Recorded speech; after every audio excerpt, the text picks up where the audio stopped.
Hi there. As we move into the final term of this school year, I'm sure many of you are already thinking about plans for 2026, and that's understandable. But I'd like to also encourage you to pause and to think about how you are arriving at the end of this school year.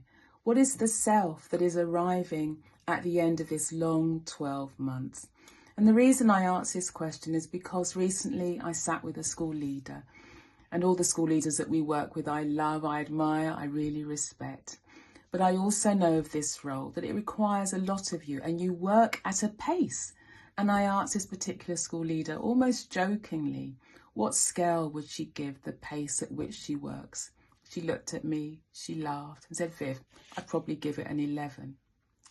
And that stayed with me. And of course, we explored why she gave it an 11.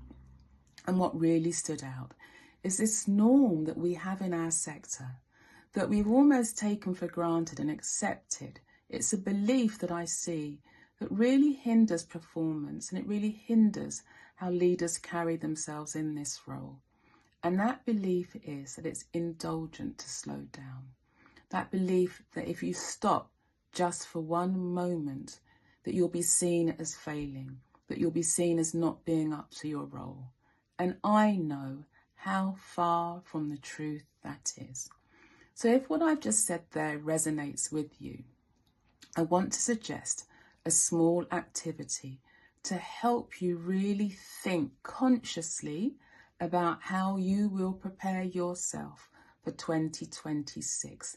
Letting go of that belief or that norm that is in our sector, that it's not okay to slow down, and being intentional so that as you move into 2026, there is a greater alignment with the person that you are and also the person that you are becoming.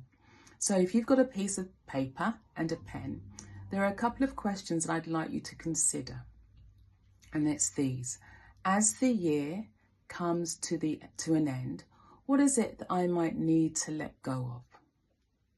What are the lessons that this year has taught me? And with those lessons, how might they inform my leadership next year? And really importantly, the third question, who is the leader that I am becoming? And how much more of that self do I want to see show up in 2026? And I'm really inviting you to be really deliberate with those questions. Don't rush them. Be in relationship with those questions and see what unfolds over the preceding weeks as we lead up to the end of the school year. And if you'd like to deepen your reflections, then simply download our Staying Ahead personal reflection guide. It will help you go much deeper and help to ensure that as you plan for the new school year, as I said earlier, you have that alignment to help ensure that you are leading from a place of deep presence and purpose.